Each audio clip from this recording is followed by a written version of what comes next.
Excellent Père de grâce. Merci pour ton amour. Merci pour la grâce de Jésus. Merci pour le cher Saint-Esprit que tu as déjà répandu sur la terre, qui demeure en chacun d'entre nous. Merci pour ton esprit qui vient encore souffler ce matin afin de nous conduire en eau profonde, de nous amener en pleine eau, afin que nous puissions relever les défis qui sont devant nous. Et nous savons que là où le Saint-Esprit agit, il y a toujours des résultats. Il y a toujours des dépôts qui se font davantage. Il y a toujours la révélation de la parole. Il y a toujours l'intelligence et la sagesse spirituelle. Excellent Père de grâce, nous nous attendons à toi ce matin. Que ton esprit nous aide, que ton esprit nous assiste, et que ton esprit parle ce matin. Qu'il y ait des cœurs qui reçoivent, qu'il y ait des oreilles qui entendent, qu'il y ait des vies qui expérimentent ce matin. Saint-Esprit, Saint-Esprit, glorifie Jésus ce matin. Reçois la louange de nos bouches. Reçois nos adorations.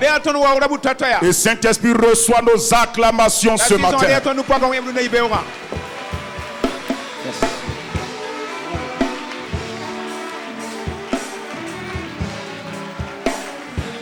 Alléluia.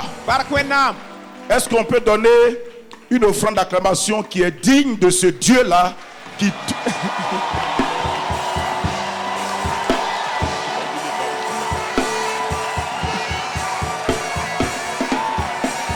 Une acclamation qui est digne de Dieu qui a dit: lève-toi, brille et répands la gloire de Dieu sur la face de la terre.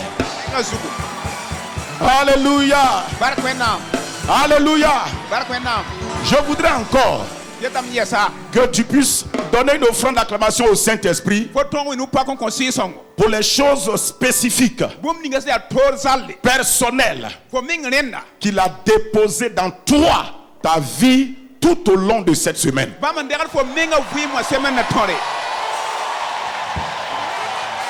Tout au long de cette semaine. C'est qu'il a déposé dans toi, ta vie. Alléluia. Je voudrais également qu'on acclame le Saint-Esprit pour tout ce qu'il a utilisé, tous les orateurs, oratrices, pour faire dans notre vie, et surtout notre Père spirituel qu'il a utilisé pour vraiment déposer des richesses incompréhensibles de Christ dans notre vie.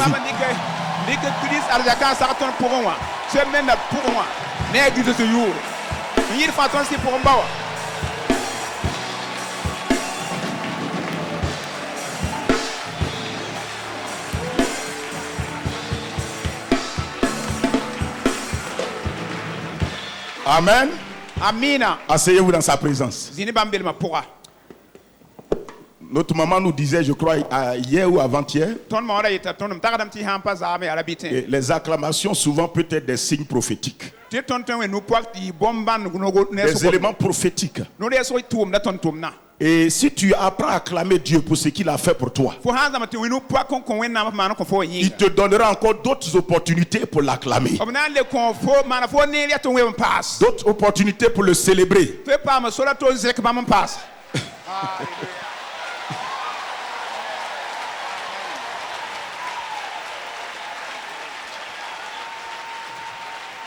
Parce que souvent, quand nous allons au stade, nous acclamons les joueurs. Ou bien tu es assis à la télé, tu acclames un joueur parce qu'il a marqué un très beau but. Souvent, les gens acclament les politiciens lorsqu'ils passent.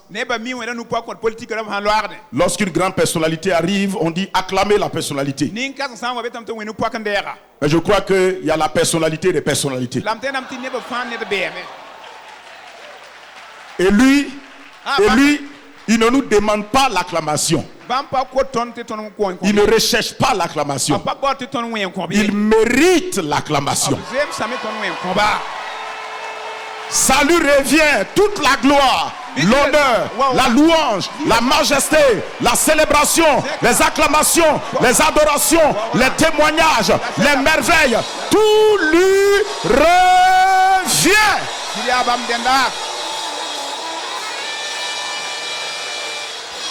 Amen. Amina. Donc quand quelqu'un mérite quelque chose, il ne demande plus la chose. On lui donne ça parce que c'est de plein droit. C'est lié à sa personne. C'est lié à ce qu'il a fait. C'est lié à sa capacité. Et ton Dieu, laisse-moi te dire ce matin, ton Dieu mérite tes acclamations. Il mérite ta louange. Il mérite ton adoration. Il mérite tout ce que tu peux lui offrir de merveilleux et d'excellent. Amen.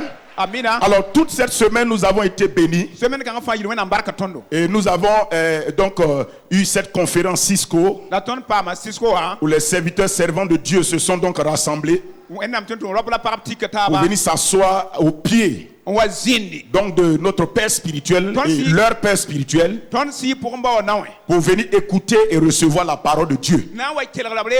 Tout au long de cette semaine, nous avons eu l'attitude de Marie.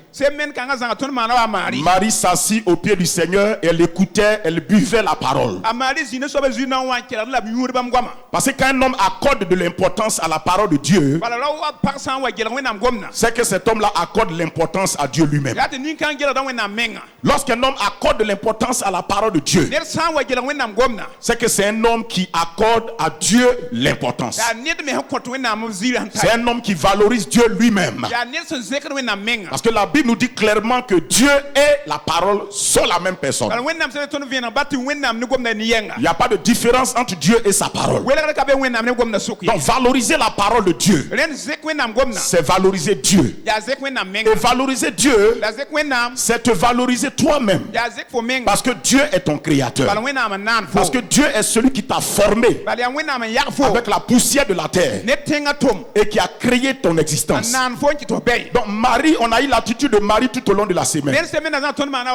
Frères et sœurs, nous avons été comblés et visités par la parole. Vraiment, comme l'apôtre Paul dit, j'emprunte le mot, il dit les richesses insondables de Christ nous ont été révélées et manifestées. Vous savez, un expert, c'est qui? C'est celui qui est capable d'aller dans les profondeurs, de puiser les précieux trésors cachés que les autres ne voient pas. Et non seulement il les découvre, il les fait sortir, mais il a la capacité de les distribuer, de les dispenser aux autres. Et nous avons vu à travers cette semaine-là l'expertise du Saint-Esprit à travers ses serviteurs et servantes, à travers notre Père spirituel, pour nous donner de manière très claire les trésors, les richesses incompréhensibles de Christ. Le Saint-Esprit en eux a sondé ces trésors, les a fait sortir et les a distribués à chacun d'entre nous. C'est quoi la Bible appelle les serviteurs de Dieu? Les dispensateurs. Si on veut prendre le mot saint, parce que dispensateur c'est souvent un mot trop fort, le mot commun que tout le monde peut comprendre, c'est distributeur. Les distributeurs des diverses grâces de Dieu, les distributeurs des richesses divines. Et quand nous nous asseyons au pied du Seigneur, écoutons ces serviteurs par qui il parle, nous recevons les richesses de Christ. Et ce sont les richesses de Christ qui nous enrichissent d'abord. Si les richesses de Christ ne t'ont pas enrichi, c'est que tu n'es pas encore enrichi. Proverbe 10 verset 22 dit, c'est la bénédiction que donne l'Éternel qui enrichit un homme et il ne l'a fait suivre d'aucun chagrin. Donc si Dieu ne t'a pas enrichi avec sa bénédiction, en réalité tu n'es pas riche. La bénédiction de Dieu n'est pas d'abord extérieure. La bénédiction de Dieu qui t'enrichit, c'est celle qui donne la paix dans ton cœur. C'est celle qui donne la joie dans ton cœur. C'est celle qui construit ton homme intérieur, celle qui te transforme et qui fait que tu es semblable à l'image de ton Christ. C'est cette bénédiction-là qui n'est suivie d'aucun chagrin. Et c'est pourquoi Jésus a dit à Marthe que la part que Marie a choisie là, même si quelqu'un veut la lui enlever, il ne pourra jamais la lui enlever. Si quelqu'un veut retirer ça à Marie, il ne pourra pas enlever ça à Marie. Parce que ce n'est pas une bénédiction extérieure. Elle n'est pas physique, matérielle et financière. Ce qui est matériel, quelqu'un peut voler. Ce qui est financier, quelqu'un peut arracher. Mais la bénédiction qui est dans ton cœur, la bénédiction qui est cachée en toi, la bénédiction qui fait que ton chagrin est parti, ton chagrin a disparu, personne ne peut te l'ôter. Parce qu'elle est liée à Dieu. Et c'est Dieu qui a mis cela en toi. Et pendant cette semaine, moi je sais que toi tu as reçu tes richesses. Moi aussi j'ai reçu pour moi. Chacun de nous a reçu. Si tu n'étais pas là, les CD sont là, tu vas écouter, tu vas recevoir. Et le thème de cette conférence là, c'était lève-toi et brille. Et répand la gloire de Dieu sur la terre. C'est dessus que le Seigneur nous a parlé. Ce matin, on veut rassembler, rappeler ces éléments importants qui nous ont été donnés pour que nous puissions aller de l'avant. Et mon frère et ma soeur, il dit lève-toi et brille et répand la gloire de Dieu sur la terre. On a vu que quand Dieu a donné la parole lève-toi et brille, c'est parce que tu es dans une situation où tu as besoin de te lever. Chaque parole a un sens. Chaque parole de Dieu a une signification. Dieu ne parle pas au hasard. Dieu ne parle pas dans le vide. Si Dieu dit à quelqu'un lève-toi, c'est que quelque part la personne là est assise, elle est couchée ou bien elle est bloquée quelque part. Alors Dieu dit lève-toi. Lève-toi de ta circonstance. Et la parole de Dieu s'adresse d'abord à ton homme intérieur avant de s'adresser à ton âme et à ton corps. Quand Dieu parle, c'est ta situation spirituelle qui l'a cerné. C'est ta situation spirituelle qui l'a regardé. Il a vu la situation spirituelle dans laquelle tu te trouves. Et essayant de considérer maintenant la situation spirituelle, la condition de ton homme intérieur, qui t'envoie la parole. Et à travers cette parole qui produit toujours ses effets, Dieu sait que tu as la possibilité de sortir de la situation dans laquelle tu es à travers sa parole. Donc il dit lève-toi et brille. Si Dieu dit lève-toi et brille, cette parole est suffisante pour que tu te lèves et que tu brilles. Parce que la parole de Dieu est effective, elle est agissante, elle est productive, elle produit des effets et des fruits. Si vous vous rappelez un peu, lorsque Daniel a gêné le prophète a gêné les 21 jours, il dit que l'ange de l'Éternel lui est apparu. Et quand l'ange de l'Éternel est arrivé, il dit ceux qui étaient avec lui ont fui. Mais Daniel est resté. Il tremblait. Non seulement il était faible physiquement, mais aussi il tremblait parce qu'il a vu la présence glorieuse de l'ange. Et l'ange lui a dit tiens-toi sur tes pieds, lève-toi et je te parlerai. Et Daniel dit que lorsque l'ange a dit la parole, c'est comme la parole est rentrée en lui et la parole a fait qu'il s'est maintenu, il s'est levé. Donc la parole a le pouvoir de faire que quelqu'un qui est mort ressuscite. Quelqu'un qui est debout et qui est assis se lève. Quelqu'un qui est couché se lève. Même quelqu'un qui dort, la parole a la capacité de le réveiller. La parole a ce pouvoir là. Et c'est pourquoi Dieu dit lève-toi et brille et répand la gloire de Dieu sur la terre. Amen. Et tout au long de la semaine on a été enseigné. Et ce matin je vais prendre juste un thème. Le thème sur lequel je vais partager c'est la grâce de Dieu le secret pour briller en toutes circonstances. La grâce de Dieu, le secret pour briller en toutes circonstances. Quelle que soit la situation dans laquelle vous êtes, quelle que soit la circonstance, quel que soit l'événement, quel que soit ce qui vous maintient assis, quel que soit ce qui vous maintient couché, quel que soit ce qui vous maintient endormi, la grâce de Dieu a le pouvoir, a la capacité non seulement de te faire lever, mais de te faire briller dans n'importe quelle situation.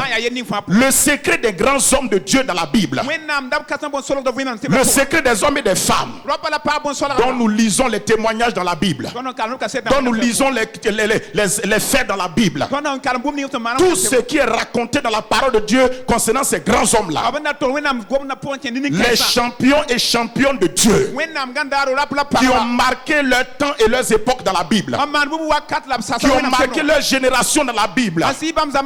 Écoute-moi attentivement. C'est la grâce de Dieu qui était le secret derrière leur capacité de se lever et de briller. Leurs circonstances ne sont pas aussi aisées comme nous. Nos circonstances n'étaient pas meilleures à leurs circonstances. Leur situation n'était pas meilleure à nous aussi, nos circonstances. La Bible dit qu'il n'y a rien de nouveau sous le ciel. Ce qui a été, c'est ce qui est et c'est ce qui sera. Et ce qui sera a déjà été. Donc il n'y a pas de nouvelles circonstances. Il y a seulement de nouveaux champions qui se lèvent. Il y a seulement de nouveaux champions qui se réveillent. Il y a seulement de nouvelles championnes qui se lèvent. Il y a seulement de nouvelles femmes de destinée qui se lèvent. Il y a seulement de nouveaux apôtres qui se lèvent. Il y a seulement des bâtiments qui décident de se lever. Sinon les circonstances sont pareilles. Les circonstances sont les mêmes. Sinon mon frère, ma soeur, c'est qu'ils étaient plus favorisés que nous. Or ce n'est pas le cas. La Bible dit que Dieu ne fait acception de personne. En Dieu il n'y a aucun favoritisme. Après la chute, les événements se sont compliqués sur la terre. Et les hommes et les femmes ont commencé à affronter différentes situations et circonstances. Mais la grâce de Dieu est le secret derrière ceux qui ont réussi à se lever et à briller. Sans la grâce de Dieu, sans le secours de la main du Dieu très haut, sans le secours de la main du Dieu de toute grâce, personne n'avait la capacité de se lever et de briller, mon frère, ma soeur. Écoute-moi très bien. Tout au long de cette semaine, il y a un mot qui est revenu constamment. Et ce mot est très important, d'autant plus que nous sommes dans la fin des temps. Et l'apôtre Paul a dit à Timothée, sache que dans les derniers jours, il y aura des temps difficiles, il y aura des temps compliqués, il y aura des temps pénibles. Ne me regarde pas comme ça. Les choses ne vont pas s'améliorer. Les choses vont se compliquer. Les choses vont s'endurcir. Ce n'est pas moi qui le prophétise. Jésus l'a prophétisé. Paul aussi a repris la prophétie. Il y aura des temps difficiles. Il y aura des temps compliqués. Mais il y a un peuple qui est à part. Il y a un peuple qui connaît un Dieu qu'on appelle le Dieu de toute grâce. Le Dieu de toutes les grâces. Cela veut dire quelle que soit la situation dans laquelle tu es, la grâce dont tu as besoin pour sortir de la situation, le Dieu la possède ça. Et il peut te faire sortir. Ta situation n'est pas trop compliquée pour la grâce de Dieu. L'apôtre Paul a prié et Dieu lui a répondu, ma grâce est suffisante, ma grâce est capable, parce que ma puissance s'accomplit dans ta faiblesse. Les situations nous affaiblissent, les circonstances semblent nous affaiblir, mais c'est dans les circonstances où nous sommes faibles, où nous ne voyons pas de porte de sortie, que la grâce de Dieu est le divin secret, est le secret divin pour aider tout homme, toute femme à briller, à se lever et à manifester la gloire de Dieu.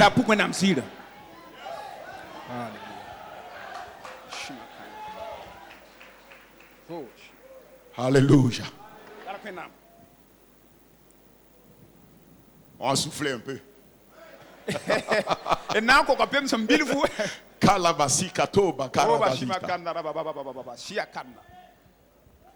La grâce de Dieu. Et je vous ai dit le premier jour quand j'ai prêché que le secret des hommes, le secret des champions se trouve dans leur histoire. Si vous voulez connaître le secret qui a aidé quelqu'un à réussir, lisez son histoire. Vous trouvez son secret. Si vous voulez savoir qu'est-ce qui a fait que quelqu'un a échoué, lisez son histoire. Vous trouverez le secret de sa défaite. Le secret des champions se trouve dans leur histoire. Et quand vous lisez toute la Bible, vous voyez que le secret, comme disent les anglophones, de background, ce qui était derrière lui qui a fait qu'il a pu réussir, c'est la grâce de Dieu. Et la grâce de Dieu est le secret qui permet à un homme de se lever et de briller, même dans les circonstances défavorables. Là où on ne l'attendait pas, il se retrouve là, on ne l'a pas attendu. Là où tu n'attendais pas cette personne, la grâce de Dieu fait qu'elle se retrouve là-bas. La grâce de Dieu. Et la Bible dit que Paul dit que la grâce de Dieu a été déjà manifestée. Jésus est la grâce manifestée de Dieu. Il dit dans Jean 1 au verset 17, Moïse a voyé la loi, mais Jésus est venu avec la grâce et la vérité.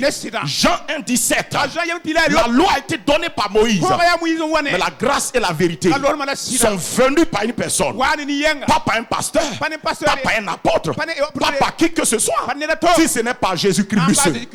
Jésus est celui-là qui a envoyé la grâce. Donc quand on dit grâce, on se réfère à une seule personne, à la personne de Jésus. La grâce de Dieu ne se réfère pas à un ministère, à une dénomination, mais à une personne, la personne de Jésus-Christ lui-même. La grâce est une personne. Avant d'être une faveur, avant d'être une capacité, avant d'être une beauté divine manifestée dans ta vie, la grâce est une personne, la personne de Jésus. Et la grâce, Jésus est venu avec la grâce. Il est venu avec la grâce. Il a manifesté la grâce. Mais à ce niveau-là, pour que nous puissions avancer, qu'est-ce que c'est que la grâce? Selon Dieu, la grâce, il y a trois mots. Quand vous lisez dans le grec, le mot grâce signifie trois mots. Et quand vous lisez la Bible, vous voyez qu'effectivement, ces trois mots-là sont représentés à travers toute la Bible. Première signification de la grâce, c'est une faveur que quelqu'un ne mérite pas, mais qu'on donne à la personne. Donc la grâce, c'est quelque chose de précieux, de valeureux, que tu ne mérites pas. Tu n'as pas la possibilité d'acquérir ça. Tu n'as pas la capacité d'avoir ça. Mais quelqu'un d'autre vient, il acquiert la chose et puis te la donne gratuitement. Il paye le prix et puis t'offre la chose. Tu ne la mérites pas, mais c'est une faveur qui t'est donnée. La grâce de Dieu, c'est d'abord ça. Et en ce sens-là, quand on dit la grâce de Dieu, c'est une faveur que nous ne méritons pas. En ce sens-là, nous voyons l'œuvre accomplie de Jésus. Ce que Christ a fait pour nous et ce que Christ a gagné pour nous. Il a gagné. C'est pourquoi quand on chante, il a gagné. Il a gagné quelque chose. Ce que la loi ne pouvait pas offrir aux gens. Jésus, par son œuvre achevée à la croix du Calvaire, dans son ensevelissement, dans sa résurrection, quand il a été glorifié, tout ce qu'il a acquis, il te le donne gratuitement. C'est pourquoi la Bible dit, ce que Jésus t'a donné, c'est quoi? Il t'a donné la rémission des péchés, le pardon des péchés. C'est une grâce. Est-ce que toi tu peux pardonner tes péchés? Tes jeûnes et prières ne peuvent pas pardonner tes péchés, ne peuvent pas annuler tes péchés. Mais Jésus t'a fait la grâce. La grâce faveur, c'est ce que Jésus a fait. Et il m'a donné cela gratuitement. Donc la faveur, c'est ce que nous avons reçu à partir de l'œuvre de Christ. La grâce faveur a fait que j'ai reçu la justice de Dieu. Et je suis la justice de Dieu. La grâce faveur a fait que j'étais une ancienne création. Je suis une nouvelle création. La grâce faveur a fait que moi, qui n'étais pas un peuple, je suis maintenant un peuple. Il dit nous sommes un peuple acquis, un sacerdoce royal, une nation sainte. Ça c'est la grâce.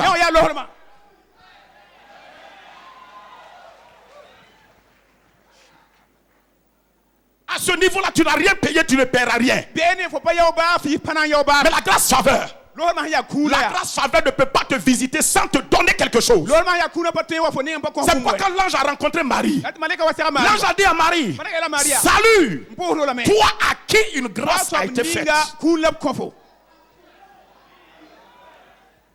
Toi à qui une grâce a été faite. Quelle est la grâce qui a été faite à Marie? La grâce lui a été faite de porter en elle le Fils de Dieu.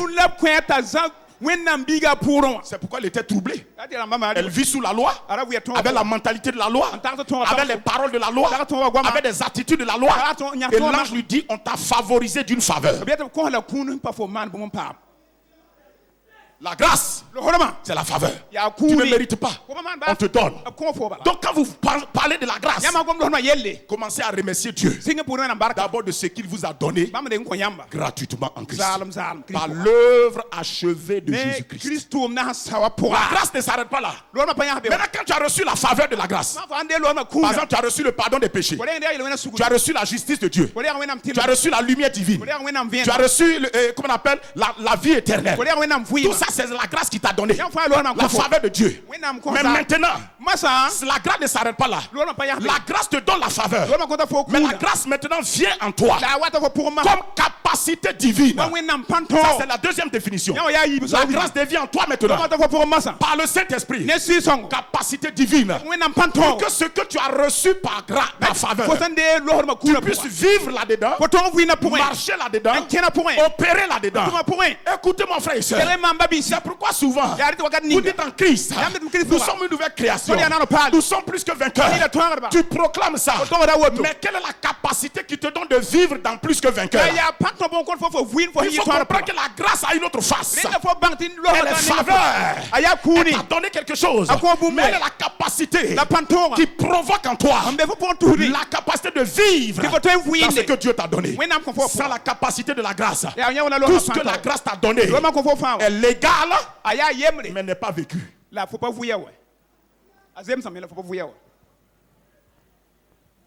Ou bien, c'est pourquoi il faut considérer la capacité de Dieu. Par exemple, la sainteté. Pourquoi la sainteté a créé des problèmes aux gens? Les gens ont dit qu'ils sont saints. Et on a dit de vivre dans la sainteté. Donc, ils ont reçu la sainteté par grâce. Maintenant, pour vivre dans la sainteté, ils veulent vivre dedans avec leurs efforts, leurs capacités personnelles. Ça ne marche pas. Si tu as reçu quelque chose par faveur, la grâce là, a une autre face. Elle dit ce que je t'ai donné là, je suis la capacité qui va t'aider à vivre là-dedans. J'ai des preuves bibliques. Donc la grâce devient capacité. Et elle manifeste en moi cette sainteté divine. Le caractère de Dieu. La grâce s'arrête pas là. Quand je reçois la faveur de la grâce et que je comprends la capacité de la grâce, c'est-à-dire l'œuvre de la capacité de la grâce en moi, la grâce me fait entrer dans la troisième dimension qu'on appelle la beauté divine. Toutes ces définitions là, quand on dit grâce dans le mot grec là, ça comporte tout ça, c'est toi. La grâce veut dire beauté divine. Et dans le mot beauté, on a le mot briller. Quand la grâce agit, tu as reçu la faveur. Maintenant, tu opères dans la capacité de la grâce. Tu commences à briller de la beauté de la grâce. De la beauté de la grâce. La grâce signifie donc beauté. Elle signifie accomplissement. Elle signifie merveille. C'est pourquoi notre papa nous a parlé des merveilles de la grâce. Parce que tu ne peux pas goûter à la faveur de la grâce. Tu ne peux pas opérer dans la capacité de la grâce sans expérimenter les merveilles de la grâce. Est-ce que quelqu'un m'écoute ce matin? Sans expérimenter la beauté de la grâce, sans expérimenter les accomplissements de la grâce, sans expérimenter les témoignages de la grâce. Donc la grâce signifie beauté divine, merveille divine, témoignage divin, exaucement divin qui se manifeste dans la vie de quelqu'un. Et ça fait qu'on voit la gloire de Dieu sur la personne. Elle brille, elle éclate de la grâce de Dieu, de la bonté de Dieu. Écoute-moi mon frère, ma soeur.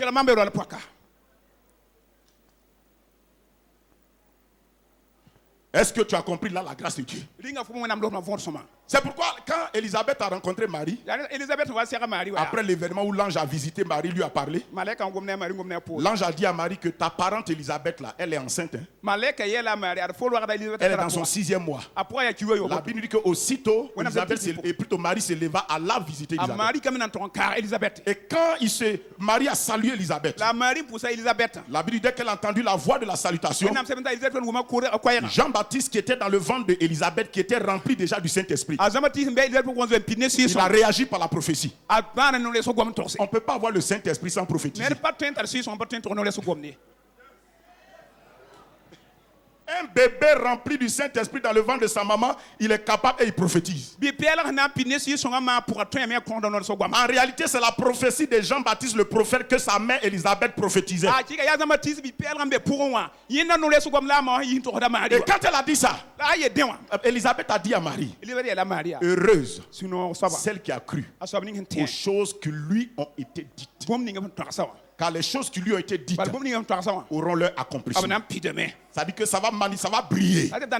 La beauté là va apparaître. Donc la grâce, c'est la manifestation de la beauté divine. C'est pas quand la grâce agit en toi, il y a un embellissement divin qui vient sur toi. Il y a des accomplissements divins qui opèrent dans ta vie. Et tu es renouvelé, tu es restauré. Écoute-moi très bien mon frère, ma soeur. Donc la grâce est le secret pour briller en toutes circonstances. Pour briller en toute situation. Et la première chose que la grâce va faire dans nos vies, c'est premièrement de nous unir à Christ.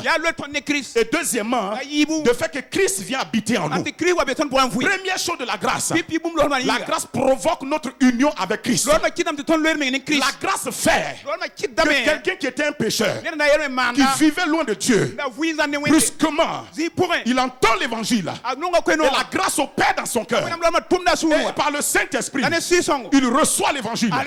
Et quand cette personne a reçu l'évangile, la Bible déclare que Dieu lui donne le pouvoir de devenir enfant de Dieu. Donc la grâce a la capacité pour me faire briller, de m'unir à Christ. Parce que tu ne peux pas briller, mon frère, ma soeur, sans ton union avec Christ. Il a dit que si quelqu'un est en Christ, et notre union avec Christ est un fait de la grâce de Dieu. Ce n'est pas par ta propre force que tu es arrivé là-bas. C'est la grâce de Dieu qui a fait cela. La Bible dit que ceux qui sont nés de nouveau, ce n'est ni par la volonté de la chair, ni par la volonté de l'homme, ni la volonté du sang, mais par la volonté de Dieu. Donc la grâce me donne d'être uni à Christ. C'est la grâce qui fait qu'un pécheur rentre en union avec Christ et il devient une nouvelle création. Les choses anciennes sont passées. Toutes choses sont nouvelles dans sa vie. La grâce de Dieu fait ce travail-là. C'est pourquoi le papa nous avait enseigné pour dire que Dieu dit, on était sur l'olivier sauvage. On était connecté à l'olivier sauvage. Mais c'est la grâce de Dieu qui t'a enlevé de l'olivier sauvage. Qui m'a enlevé de l'olivier sauvage. Et qui m'a greffé sur Jésus-Christ. Le cep de Dieu. Ça c'est dans Romains 11. Verset 17 jusqu'à 24. Il dit, toi qui étais sur l'olivier sauvage, ta vraie nature c'était d'être sauvage. Mais quand Christ est venu, par la grâce de Dieu, il t'a détaché de ta nature vraie, qui est la sauvagerie spirituelle. La sauvagerie spirituelle, c'est la nature de Satan, la nature du péché, qui fait qu'on est rebelle à Dieu, on est opposé à Dieu, on vit dans le désordre. Mais cette nature qui était notre vraie nature, le Saint-Esprit, manifestant la grâce de Jésus, nous a arrachés de ce qui était notre nature et nous a branchés sur ce qui n'était pas notre nature. C'est pourquoi, frères et sœurs, il faut rendre grâce à Dieu. Écoutez-moi, frères et sœurs, c'est le secret, c'est la grâce de Dieu. C'est la grâce de Dieu. Tu peux pas être en union avec Jésus. Tu ne peux pas quitter l'olivier sauvage pour être sur l'olivier franc. C'est pourquoi il dit, je suis le cep, vous êtes les sarments, parce que je vous ai branchés à moi, je vous ai unis à moi. C'est la grâce de Dieu qui a fait cela. La Bible dit, afin que personne ne se glorifie.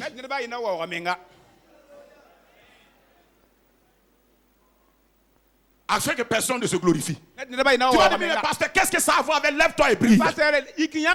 Écoutez, c'est cette grâce-là qui a fait que nous sommes passés de la mort à la vie. On était morts, on était couchés dans le séjour des morts, la nature de Satan. Qu'est-ce qui nous a fait lever, réveiller, ressusciter de la mort pour apparaître dans la vie?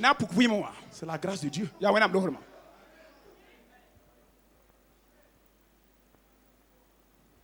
Donc si tu veux te lever et briller, considère que la grâce a fait un travail d'abord dans ta vie. La grâce a fait un travail.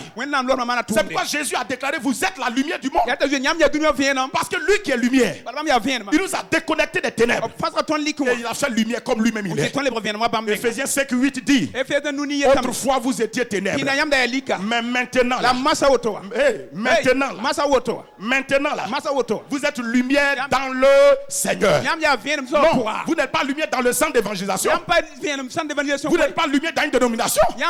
Vous êtes lumière dans le Seigneur. Il dit, vous êtes lumière dans le Seigneur. Qu'est-ce qui a fait ça? C'est la grâce qui a fait cela. Lève-toi et brille. Il n'est possible que lorsque la grâce rentre en action dans la vie de quelqu'un. Et le premier niveau de la grâce, c'est de me faire sortir du péché, de la mort, et de me faire entrer dans la vie éternelle. Amen. Ephésiens 2. Ephésiens 2. Verset 2 à 5. Il dit, vous étiez morts. Ephésiens 2, verset 2 à 5.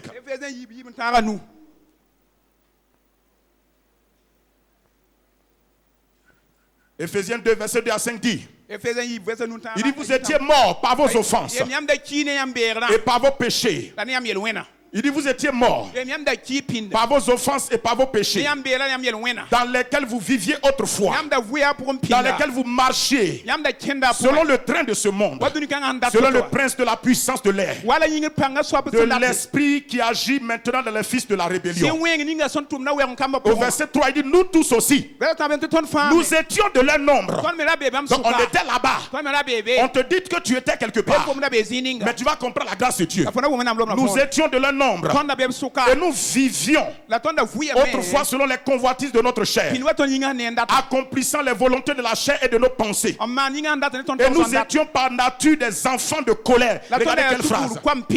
Il dit par nature on était des enfants de colère. Ça veut dire quand Dieu nous voyait, on provoquait sa colère. Quand Dieu nous voyait, on provoquait sa colère. Mais c'est normal. Dans l'Ancien Testament, quand Dieu voyait le peuple avec leur péché, ça a provoqué sa colère. Écoute-moi mon frère, quand Dieu voit l'homme, ça a provoqué sa colère. C'est toute cette colère-là que Dieu a téléchargée sur Jésus. La Bible, il a été sans pitié pour Jésus. Il n'a pas épargné Jésus. La manière dont Jésus a souffert représente toute la colère que Dieu éprouvait quand il voyait la nature du péché en toi. C'est pourquoi Jésus est appelé la victime propitiatoire. C'est-à-dire celui qui a rendu le cœur de Dieu propice en ta faveur. Quand le sang de Jésus est versé, le cœur de Dieu est passé du cœur du jugement, du cœur de la colère, à un cœur propice, un cœur favorable. C'est pourquoi la Bible te dit maintenant, toi qui avais peur là, on dit approchons-nous maintenant avec assurance au trône de la grâce. Parce que le cœur de Dieu est devenu propice, c'est devenu favorable, c'est devenu accessible. Dieu à qui on n'avait pas accès, il est maintenant accessible.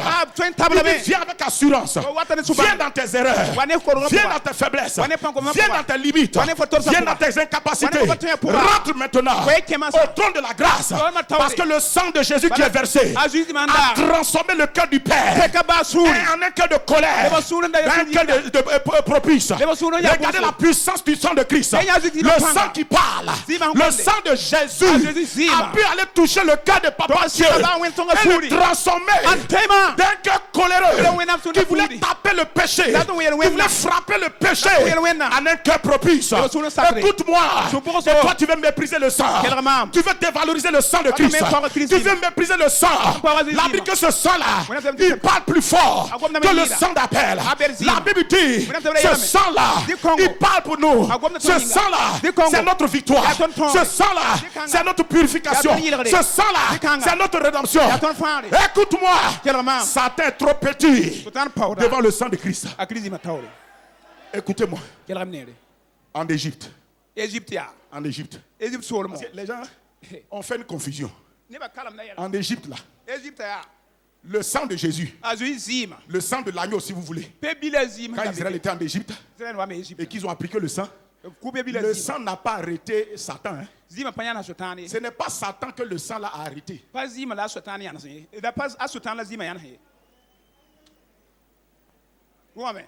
C'est Satan que Dieu voulait juger, lui et ces démons-là en Égypte. Pourquoi le sang va l'arrêter? En Égypte, il faut bien lire. Le sang a arrêté Dieu lui-même. Concernant les enfants d'Israël, Dieu voulait taper. Il dit, je vais exercer mes jugements cette nuit sur tous les dieux d'Égypte. Les dieux d'Égypte, c'est qui? C'est Satan et ses démons. Ce n'est pas Satan que le sang a arrêté. C'est Dieu lui-même.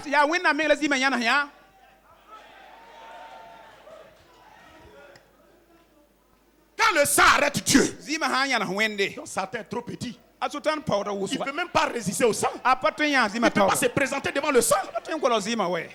C'est Dieu qui venait exercer ses jugements. Et il a dit, là où il ne voit pas le sang, il frappe. Dieu arrive. Il voit le sang dans la maison des Israélites. Dieu même veut passer dans toute sa capacité, dans toute sa puissance, dans toute sa colère de jugement. Il n'arrive pas. Le sang l'arrête. Le sang le bloque. Le sang de Jésus parle plus fort. C'est pourquoi les gens n'aiment pas les prédications sur le sang. Ils disent non, il y a trop de sang qui verse sur la terre. Mais donc il ne faut pas trop parler du sang. Mais ces sangs qui versent là, ce sont les gens qui le font verser. Ces sangs qui versent là, c'est Satan qui provoque des guerres, des tueries, des massacres. Et il verse ce sang. Et nous, on n'a pas honte de parler du sang de Christ. Parce que dans ce sang-là, c'est là qu'on trouve notre rédemption. C'est là-bas qu'on est racheté. C'est là-bas qu'on est pardonné. Ce qui te guérit, tu prêches ça, tu parles de ça, tu proclames ça. Le sang de Jésus, ce n'est pas un liquide rouge, c'est plus qu'un liquide rouge. Le sang de Jésus, c'est le prix divin, le prix de la vie divine, le prix du cœur du Père, le prix de celui à qui Dieu investit toute son affection. C'est ce sang-là.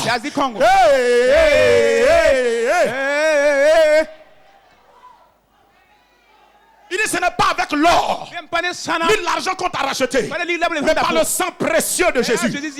Pourquoi on a mis le mot précieux là-dedans? On a mis le mot précieux pour dire qu'il faut valoriser le sang. Il faut glorifier le sang. Il faut aimer le sang. Il faut apprécier le sang. De la même manière que tu gardes un trésor, il faut garder le sang de Jésus comme ça.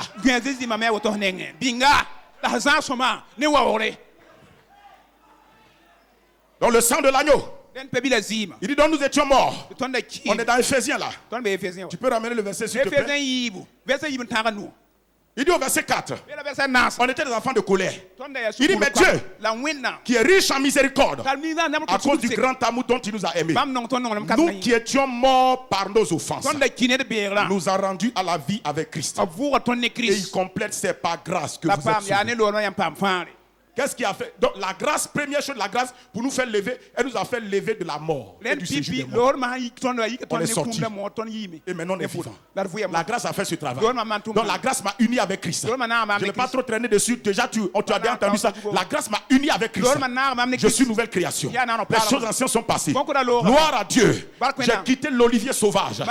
Je suis maintenant branché au cep. Maintenant quand la grâce a fait ça, la grâce m'a uni à Christ. Mais il dit dit maintenant que Christ maintenant, deuxième aspect de la grâce. La grâce va faire que Christ vient maintenant en moi. Et Christ, c'est le Saint-Esprit qui vient demeurer en moi et vivre en moi.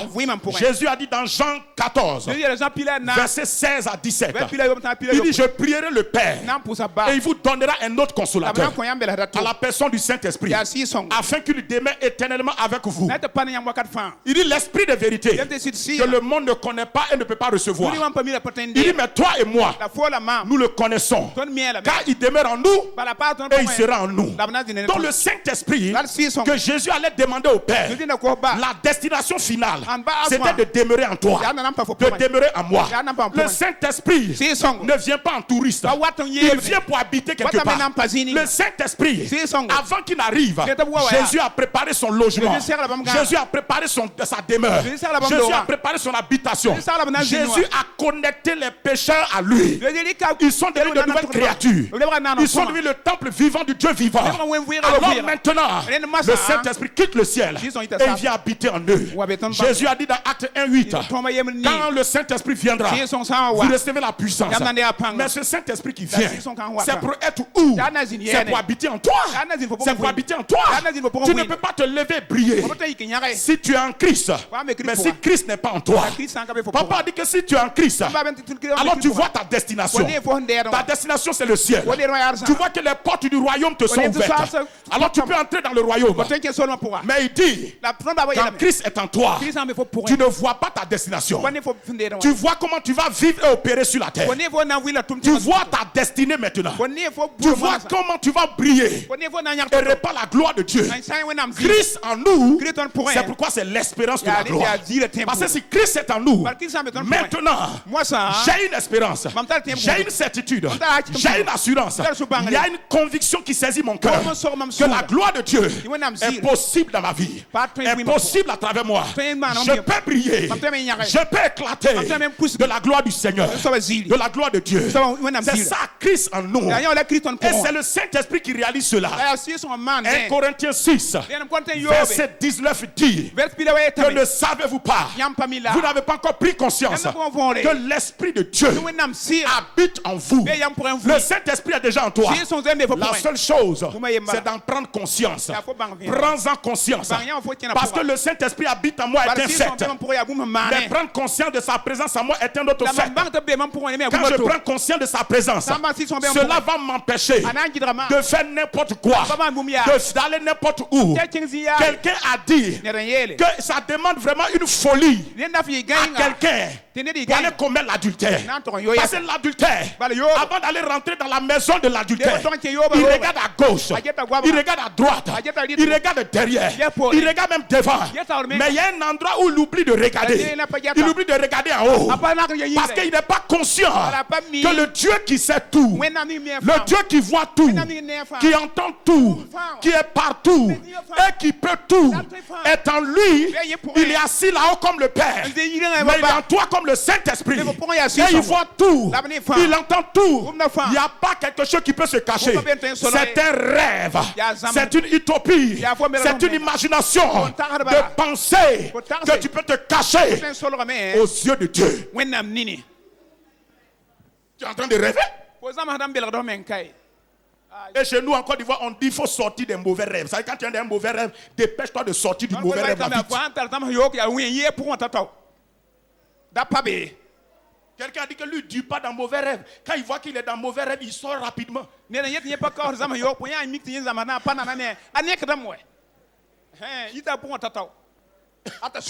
vois, le rêve là est mauvais. Et tu veux rester dedans. Il ne faut pas t'énerver contre moi. On est dans l'environnement de la grâce. Dans la grâce, tu me pardonnes, je te pardonne. Mais la grâce ne soustrait pas la vérité. Parce que Jésus n'est pas venu avec la grâce seulement, il est venu avec la grâce et... C'est pourquoi à un moment il faut t'arrêter. C'est comme le fils prodigue. Mais pour dire, je suis fou là. Dans la maison de mon père, les gens mangent bien. Ils sont heureux, ils sont joyeux. Il dit, je me Je meurs. Je meurs. Vous savez ce qui me plaît avec le fils prodigue? Le fils prodigue, c'est pas un païen.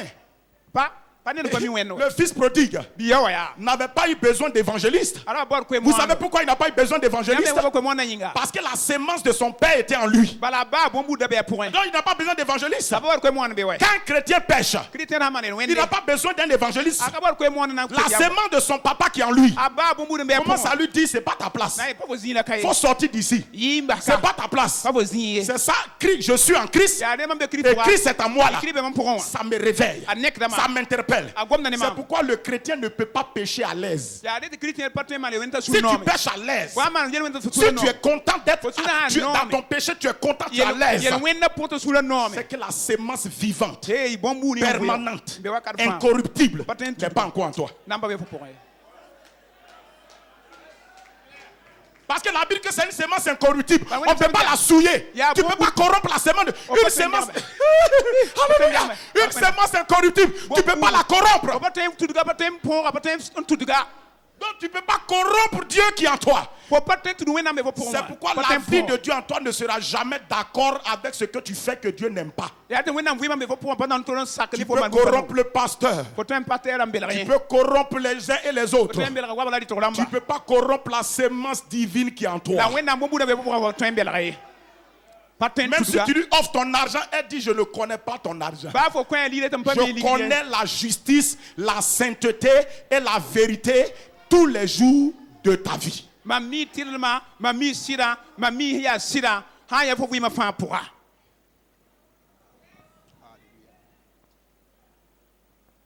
C'est pourquoi on a besoin de la grâce. Je déteins un peu l'atmosphère, c'est pourquoi on a besoin de la grâce. C'est la grâce qui peut nous aider. Non, mon ami. Parce que le péché, quand il t'attrape, qu'est-ce qui fait que les gens restent dans le péché? Le péché ne contient pas le mal seulement. Hein? Le péché, ce n'est pas un poison amer. C'est un poison qui est doux. Tu sais que c'est un poison. Mais pourquoi tu commets? C'est la partie sucrée qui est dans le poison là. C'est ça qui te retient là-bas.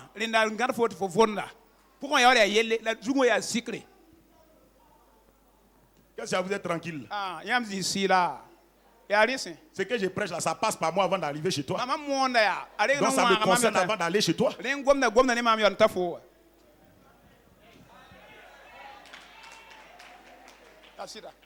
Il y a une douceur dans le péché. Satan n'est pas bête là. Satan est Satan. Mais tu ne peux pas lui attribuer la bêtise. C'est comme je vous raconte une histoire. Ceux qui connaissent un peu Abidjan, parce que quand tu vois, quand tu quittes Yopougon, tu rentres à Gamé. Il y a un pont qui est là. Et ce pont là, souvent, quand tu arrives avant d'entrer le carrefour qu'on appelle carrefour Wrangler. Quand tu arrives là, souvent c'est un lieu dangereux. Et les gens n'aiment pas s'arrêter là à une certaine heure. Un jour, il y a un homme riche, cravaté, ciré, qui vient à sa voiture. Parce que vous croyez que Satan, il est bête. Satan n'est pas bête. Satan, il est Satan. Il est le diable. Mais il n'est pas insensé comme tu le penses. Il n'est pas bête. Et ce jour-là, cet homme riche là arrive à sa voiture. Vous connaissez la voiture des riches là? New car, new suite. Alléluia. Il est sapé, il est ciré. Et il arrive là. Sa voiture tombe en panne. Et la roue, plutôt la roue est percée. La roue a un problème. Et il fait tard. La nuit commence à tomber. Et c'est un endroit dangereux. Parce que des bandits peuvent sortir à tout moment et t'agresser.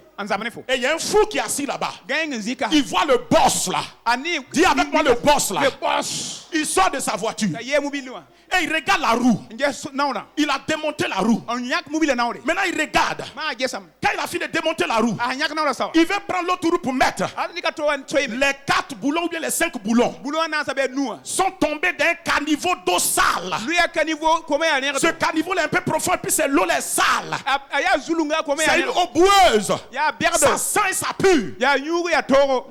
Les boulons là sont tombés dedans. Il ne sait pas comment il va faire. Il faut qu'il dégage de là rapidement. Et le fou est assis, le fou l'observe. Le fou le regarde. Qu'est-ce que l'homme là va faire? Voilà, le riche, il fait ça. Oh putain, c'est quoi ça? Ils aiment dire des mots bizarres. Cherche la sagesse. Le fou le regarde, le fou voit qu'il ne trouve pas de solution. Le fou va venir à son aide. Papa a dit dans toute situation, il y a toujours une grâce quelque part qui va intervenir. Et le fou le regarde. Donc le fou dit, comme les boulons sont tombés, il ne peut pas plonger sa main, il ne sait même pas où ça est. Comment il va remplacer la roue, ses coups et partir. Et le fou sort cette parole. Le fou dit, alors monsieur, qu'est-ce que vous faites là? Il parle à sa folie comme ça. Il dit, mais enlevez un boulon des 3 autres roues, sur les 3 autres roues là, enlevez un boulon et fixez la roue qui est là, et puis dégagez ici. Et vous savez ce qu'il dit? Il dit on est ici pour la folie mais pas pour la bêtise. Ça dit que Alléluia. Ça veut dire que c'est la folie qui m'a mis ici. C'est pas parce que je suis bête. Je suis intelligent. Il dit prends une des roues des autres roues et puis fixe la roue et dégage ici. Alléluia.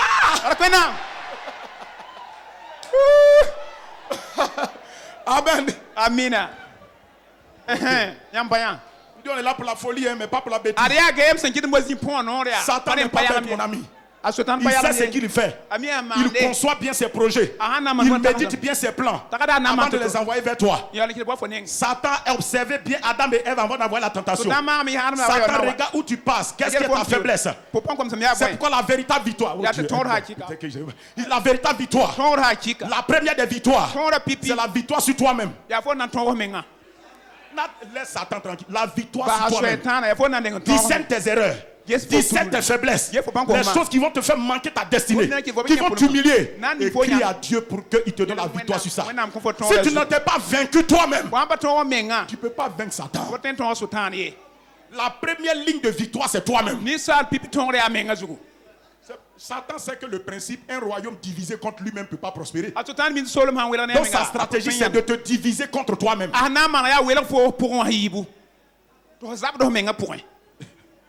Bon, on va continuer. Faut commenter. Donc la grâce de Dieu fait que Christ est en nous, nous sommes en Christ. Alléluia. Et c'est ce que Ézéchiel a rassemblé pour dire. Dans Ézéchiel 36, 26. Jusqu'à 29 à 30.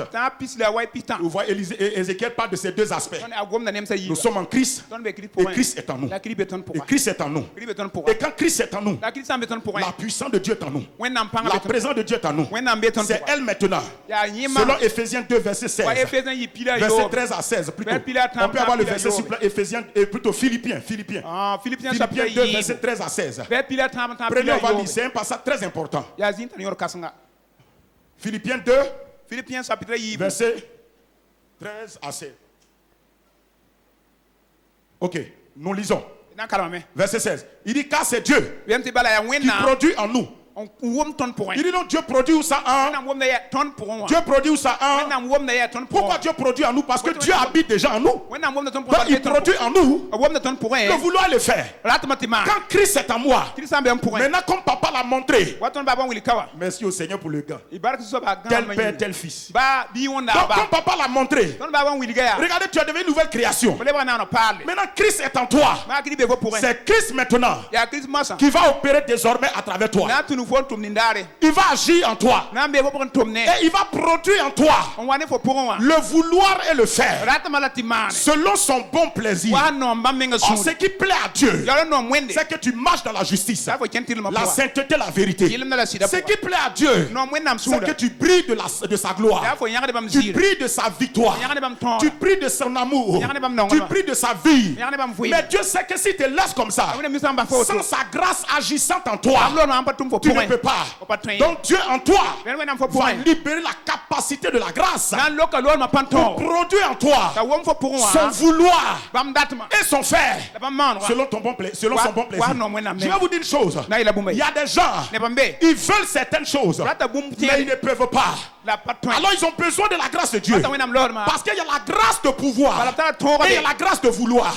Il y a des gens, ils peuvent faire certaines choses, mais ils n'ont pas la bonne volonté de le faire. Mais il y a la grâce de vouloir. Donc ce n'est pas la grâce de pouvoir seulement. Le papa nous a enseigné que Dieu, il dit la loi de donner par exemple et de quoi recevoir. La loi de planter et d'arroser. Mais il dit la grâce de vouloir et de pouvoir. C'est une loi. Donc la grâce ne travaille pas au niveau de ta capacité seulement, mais elle travaille au niveau de ta volonté. Il y a des gens, ils vivent dans le péché. C'est pas parce qu'ils ne veulent pas sortir de là, mais ils n'ont pas la capacité. La grâce te fournit la capacité pour t'aider à sortir de là. Il y a des gens, ils voient qu'il peut sortir de la situation. Il peut prendre une décision, mais au fond de lui, il ne veut pas. Il y a quelque chose qui dit en lui non. Il a besoin de la grâce de Dieu. La grâce produit en moi. Écoutez bien, n'allez pas demander le pouvoir de Dieu sans le vouloir de Dieu.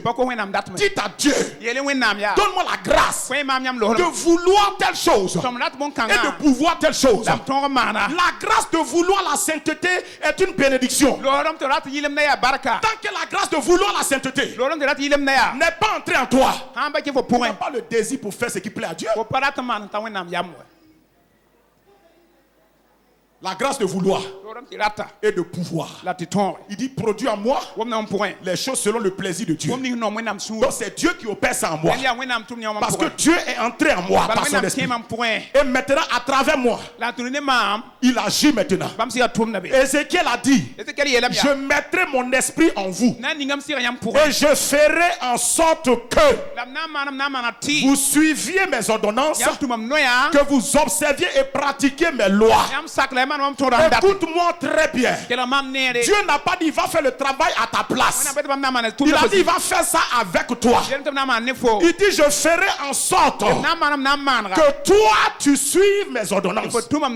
C'est moi. Je ferai en sorte que tu suives mes ordonnances.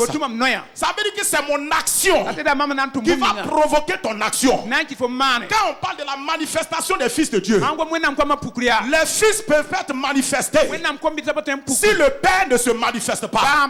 C'est la manifestation du Père qui provoque la manifestation du Fils. Jésus a dit, mon Père céleste agit jusqu'à présent. C'est ce qui me rend capable moi aussi d'agir. Si on n'a pas de Père spirituel qui nous enseigne, qui agit selon la voie de Dieu, cela peut être reproduit de lui en nous. Le Père provoque toujours quelque chose dans le Fils. La manifestation des fils de Dieu est précédée d'abord par la manifestation des pères. Si les pères ne sont pas manifestés, les fils ne peuvent pas se manifester. C'est pourquoi sans père, tu n'as pas de repère. Tu ne peux pas te manifester. Il te faut un père pour te manifester. Tu as besoin d'un mentor pour te manifester. Si tu méprises ton père, si tu dévalorises ton père, tu ne pourras pas te manifester. Dieu a des principes avec lesquels il travaille. C'est pourquoi mon frère, toute personne qui du vivant de son père veut être plus grand que son père, veut se prouver grand que son père, c'est un rebelle. C'est un rebelle. C'est un rebelle. Tant que ton père vit, tu ne peux jamais être plus grand que lui. Tu ne peux jamais être plus grand que lui. Tu peux faire de grandes choses, mais tu ne seras jamais plus grand que lui. C'est toujours après la mort du père que la grandeur des fils se lève, que la grandeur des fils se révèle. Écoute-moi très bien, j'ai des preuves bibliques là. Jésus a dit, si vous croyez en moi, vous ferez les œuvres que j'ai faites. Et vous en ferez des plus grandes. À quel moment Jésus a dit ça? C'est quand il allait partir. Le seul moment il a dit ça. Il dit quand je partirai, vous allez faire ce que j'ai fait. Vous allez faire plus grand. C'est quand le Père s'en va que la grandeur des fils sort. Que la grandeur des fils sort. Tant que le Père est là, Dieu permet au Fils de nager sous la couverture du Père, d'opérer sous l'autorité du Père. Tu ne peux pas dépasser ton Père pendant son vivant. Sinon tu es un rebelle. Il y a quelque chose dans ton cœur qui n'est pas correct. Écoutez-moi très bien. J'ai encore une autre preuve. À quel moment Élisée a demandé à Élie d'avoir une onction supérieure? C'est quand il savait que son père s'en va. Il dit demande ce que tu veux. Il dit je veux sur moi la double portion de l'esprit qui est sur toi. Il sait que son père peut partir et lui il a le droit de réclamer la double portion.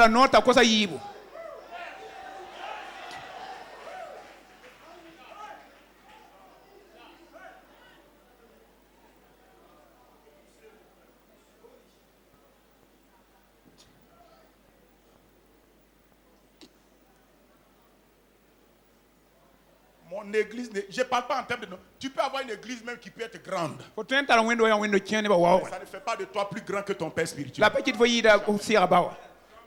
Jamais. Jamais. Élie a été grand tout le long de sa vie. Et jusqu'à la fin de sa vie, il a été grand. Regardez la grandeur d'Élisée. Élisée a été grand pendant toute sa vie. Et même après sa vie, il est resté toujours grand. Parce qu'un jour, pendant qu'on enterrait un mort, il y avait une guerre qui se passait quelque part. Les gens étaient effrayés. Dis avec moi effrayés. Ils n'ont pas jeté le mort par la foi. Ils ont jeté le mort par la peur. Mais quand le mort est tombé dans le tombeau d'Élisée, que le mort a touché ses os, le mort s'est réveillé.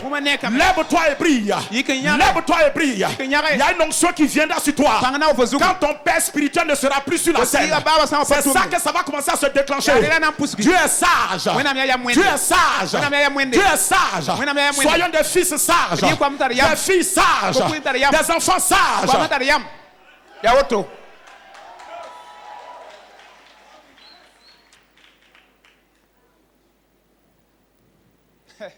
Et que le temps là même, le temps là même des choses. Bon, on va continuer. Oh Dieu. Vous comprenez?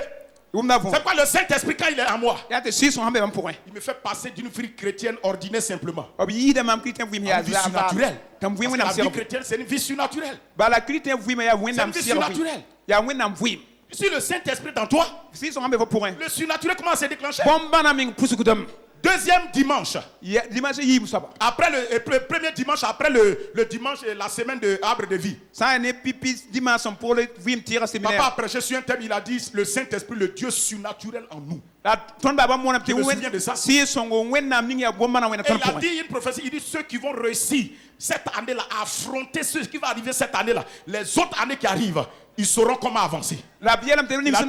Je me souviens de ça, puisque j'étais là. Il dit le Saint-Esprit, le Dieu surnaturel. Donc quand il vient en toi, il produit une vie surnaturelle. Une vie surnaturelle. Ce qui te dominait, tu commences à dominer ça. Le surnaturel commence à émerger dans ta vie. Tu commences à voir que tu es capable de faire ce que tu peux pas faire. Il a dit, mais tu vois les anges de Dieu. Les dons spirituels commencent à opérer. Le surnaturel de Dieu commence à travailler. C'est ça mon frère, ma soeur. On ne va pas s'étaler trop sur cet aspect-là. Mais écoute-moi. On va aller doucement, on va finir. Écoute-moi. Est-ce que tu n'es pas fâché, hein?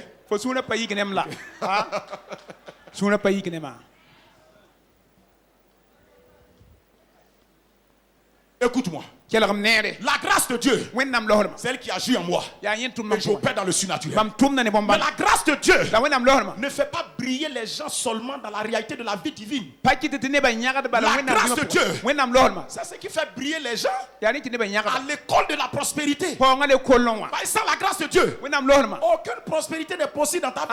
L'apôtre Paul dit quoi? Avant de continuer, j'avais dit Philippiens 2. Philippiens 2, je tiens à lire cette partie-là pour finir. Parce que le Seigneur m'a dit de lire ça quand j'étais en train de préparer. Ramène Philippiens 2, verset, je crois 13, 14. Voilà, on a lu le 13. Il dit c'est Dieu qui produit en vous le vouloir le faire selon son bon plaisir. Au verset 14, il dit faites toutes choses sans murmure, ni hésitation. Il dit puisque c'est Dieu qui produit en toi le vouloir le faire. Il dit donc tu n'as pas besoin de murmurer quand on te dit de faire quelque chose. Mais malheureusement l'église de Christ est remplie de gens qui murmurent trop. Des gens qui sont trop hésitants. Hésiter ici veut dire disputer. Les gens disputent les ordres. Ils murmurent. Quand on dit de faire quelque chose, il faut que les gens murmurent avant d'aller faire. Mais quand tu murmures là, tu as tout gâté. La grâce de Dieu te rend capable de faire. Donc, si ce n'est plus toi qui fais, mais que la grâce de Dieu agit en toi pour t'aider à faire. On dit donc le murmure, les disputes n'ont plus de sens. Oui ou non? À quel moment tu te plains lorsque ton locataire vient encaisser ton loyer? À quel moment tu te plains lorsque la facture d'eau ou bien d'électricité arrive? C'est au moment où tu n'as pas l'argent, le pouvoir d'achat pour payer, régler tes factures, ta maison, oui ou non? Mais quand tu as l'argent qui est stocké là, tu ne dribbles plus le propriétaire de la maison. Tu ne dis plus aux enfants, dites que papa n'est pas là. Quand la capacité est là, tu affrontes le propriétaire de la maison. Tu affrontes les factures d'eau. Tu affrontes les factures d'électricité. Il n'y a pas de murmure. Puisque la grâce est là pour m'aider. Si on me dit fais ça, je n'ai pas besoin de murmurer. Je m'en vais et dis oh Dieu, je ne murmure pas contre mon père spirituel, contre ma mère spirituelle, contre mes frères et sœurs, contre mes responsables. Mais je te demande la grâce pour que ceux qui m'ont dit de faire, je puisse faire ça. C'est facile. Mais il y a trop de rébellions qu'on cultive de manière cachée en nous-mêmes. C'est pourquoi quand tu vois quelqu'un qui ne progresse pas, quand tu vois quelqu'un qui ne progresse pas, le secret là n'est pas hors de lui. Ce qui fait qu'il ne progresse pas, ce n'est pas hors de lui. Ça est caché en lui.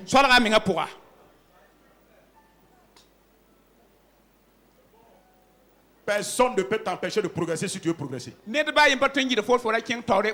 Si tu vérifies ton intérieur bien, tu vas progresser. La plupart des choses qui vous bloquent là, ça y est en vous. Souvent c'est à tort qu'on accuse les gens. Regarde en toi-même. Le fils prodigue n'a pas accusé les porcs. Pourquoi porcs là, on vous donne à manger, vous me donnez pas. Il ne les a pas insultés, accusés. Il est entré en lui-même. Il a trouvé que c'est pas normal. Écoute-moi mon frère. Écoute-moi ma soeur. On dit que Dieu provoque en toi le vouloir le faire. Donc ne murmure plus. Le mot murmurer dans le grec ça veut dire gongousmos. Ce n'est même pas intéressant à prononcer. C'est pas quand quelqu'un murmure, il y a des rides sur son visage. Les femmes là, si vous voulez conserver votre beauté, il faut arrêter de murmurer. Quand tu murmures là, les rides, tous les produits, les lotions que tu vas prendre, qu'un homme qui murmure, les produits, les lotions ne vont jamais enlever les rides. Parce que quand tu gongousmos, quand tu murmures, ça déforme ton visage. Un homme qui murmure fait toujours comme ça.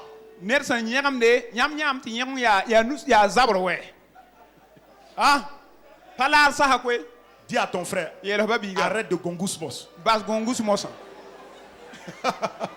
Alléluia. Amen. Amina. Il dit au verset 15. Il dit si vous faites tout chose sans murmure ni hésitation, regardez le verset qui suit s'il vous plaît. Pour que tu vois que on peut briller si on suit ce que Dieu dit. Il dit afin que vous soyez, regardez, irréprochables et purs, des enfants de Dieu irrépréhensibles au milieu d'une génération perverse et corrompue. Regarde la fin du verset. Parmi laquelle vous brillez comme des flambeaux dans le monde. On te demande comment tu peux briller. Au verset 16, il dit portant la parole de la vie. Et je pourrais me glorifier au jour de Christ. Je ne n'avoir pas couru en vain ni travaillé en vain. Voilà la parole de Dieu pour nous. Écoute-moi très bien. Et la grâce, quand elle a fait cela, la grâce continue. C'est la grâce qui me fait entrer dans la prospérité. Dans 2 Corinthiens, alors rapidement, 2 Corinthiens 8, verset 9. 2 Corinthiens 8, verset 9. L'apôtre Paul dit, il dit car vous connaissez la grâce de notre Seigneur Jésus, qui de riche qu'il était s'est fait pauvre. Il dit plutôt de riche qu'il était. Il dit vous connaissez la grâce de notre Seigneur Jésus qui, pour vous, s'est fait pauvre. De riche qu'il était, afin que par sa pauvreté, vous fussiez enrichis. Donc la richesse, la prospérité même, est le secret de la grâce de Dieu. La grâce de Dieu a été possible dans la vie des gens. Dans la Bible. Ce n'est pas par leurs efforts. C'est la grâce de Dieu qui les a assistés. Et la prospérité a été possible. Mais la grâce de Dieu n'annule pas les principes. La grâce de Dieu met en place, c'est l'application des principes de la prospérité qui fait que la grâce se déclenche. Et le premier principe là, il dit c'est le principe de donner et de recevoir. Donner et recevoir. Luc 6, 38. Donnez, il vous sera donné. Une bonne mesure, serrée, secouée et qui déborde. Il dit donc si tu donnes, il te sera donné une bonne mesure, serrée, secouée et qui déborde. Tu vois quoi là-bas? Il y a la grâce de Dieu. Parce que ce que tu as donné et ce que tu reçois là est toujours supérieur à ce que tu as donné. Donc il a fallu la manifestation de la grâce pour que ce que tu as donné qui était peu devienne une mesure serrée, secouée et qui déborde. La grâce de Dieu ne s'arrête pas dans donner et recevoir, mais dans aussi semer et récolter. Et les exemples à la matière, c'est Isaac et aussi la veuve de Sarepta. Ils ont semé le peu qu'ils avaient. Ils ont appliqué la loi de semer et de récolter. C'est un autre principe. Papa appelait cela la deuxième classe dans l'école de la prospérité. Mais ce qui est derrière, qui a fait réussir Isaac, qui a fait qu'il a semé, il a récolté. Et il est devenu riche. Il allait s'enrichissant de plus en plus jusqu'à ce qu'il devienne fort riche. C'est qui a été la veuve de Sarepta, de sorte que l'huile et la farine n'ont jamais manqué dans son pot. C'est la grâce de Dieu. Sinon dans la famine, un homme sème, et dans la famine où il ne pleut pas, une moisson de centuple. Expliquez ça selon la météo. Ça ne marche pas. Il a fallu une autre pluie. La pluie de la grâce de Dieu qui a arrosé la sémence d'Isaac, qui a fait qu'au temps de la famine, il a moissonné au centuple. Il est allé s'enrichissant de plus en plus. Il est devenu fort riche. C'est cette même grâce-là qui a introduit la veuve à l'école de s'aimer et de récolter. Et quand elle a sémé, et regardez encore, au temps de la famine, la grâce apparaît toujours dans les temps de la famine. Parce que lorsque l'homme est dans l'abondance, il ne valorise pas assez la grâce. Mais lorsqu'il est dans la famine de l'incapacité, la famine de limite, la famine de la défaite, la famine de je ne peux pas, c'est dans cette famine-là qu'il apprécie la grâce de Dieu. C'est là-bas que la veuve apprécie la grâce de Dieu. Elle dit, il reste un peu d'huile de farine, je cuis un gâteau, mon fils et moi on mange et puis on attend la mort. Mais là où la grâce de Dieu vient, la mort n'a plus droit d'être là. Et lui a dit tu ne vas pas mourir. Quand la grâce est là, tu ne meurs pas. Mais la grâce vient vous rencontrer toujours à travers la parole qu'on appelle la parole de la grâce. La grâce ne travaille pas dans le vide. Il faut la parole de la grâce. Quand la parole de la grâce vient et que tu crois cette parole et que tu obéis à ça, parce que Dieu produit en toi le vouloir et le faire, Alors mon frère, ma soeur, la parole de la grâce te favorise, te rend capable de produire des merveilles, des accomplissements, des témoignages dans ta vie. Alors elle a reçu cette parole. Elle a vu sa prospérité. Donc à l'école de la prospérité, de s'aimer, de la deuxième classe, de s'aimer, de moissonner. Mon frère, ma soeur, obéis. Et il y a la grâce derrière. La grâce va t'aider. Ce que tu peux faire, tu n'as plus besoin de la grâce de Dieu pour ça. Troisième classe. Dans l'école de la prospérité, par la grâce, la grâce va me faire briller dans la prospérité. Et la troisième classe, c'est la loi de l'honneur, de la reconnaissance et de l'hospitalité. Si tu appliques cette loi va faire, selon Matthieu 10, verset 40 à 42, si tu reçois un juste en qualité de juste, si tu reconnais un apôtre, un prophète, un disciple, et tu les reçois, tu les accueilles, tu les acceptes comme apôtres, prophètes, docteurs et juste. Il dit il y a une récompense qui est attachée à eux. Tout homme de Dieu transporte une récompense. La visitation d'un vrai homme de Dieu n'est jamais inutile dans une maison. Un homme de Dieu visite une maison. Homme de Dieu, écoutez-moi. Quand vous partez visiter une maison, vous ne transportez pas des critiques. Arrêtons d'aller critiquer les gens. Il dit le juste a sa récompense. Le disciple transporte sa récompense. L'apôtre, le prophète transporte sa récompense. Donc lorsqu'on se rencontre entre nous, je veux profiter de ta récompense. Je veux aussi prendre de ce que tu as, de ce que j'ai. On doit échanger. On se critique. On s'insulte. On s'en va débattre de la politique. On s'en va mentir. Salir le témoignage des gens. On sortit de là-bas. Tu n'as laissé aucune récompense. Si ce n'est l'amertume, le rejet que tu as laissé dans le cœur de quelqu'un, et toi tu t'en vas tranquille, tu ne seras pas tranquille aussi. Et même qu'on dit il y a une récompense, si tu ne fais pas ce qui amène la récompense, et tu fais ce qui n'amène pas la récompense, tu vas récolter l'autre chose qui n'est pas la récompense. Maman a dit il y a les bourreaux. Les bourreaux des crises. Les bourreaux des troubles. Les bourreaux des palpitations. Parce que quand tu critiques quelqu'un, là, ton cœur palpite. Quand tu mens sur quelqu'un, ton cœur palpite. Les maladies commencent à s'installer en toi. Les bourreaux se lèvent, ils ont le droit. Le royaume des cieux dit, cet apôtre-là, ce frère, cette soeur-là, en sortant de là-bas, va laisser sa récompense. Au moment où tu sors, on ne voit pas la récompense que tu as laissée.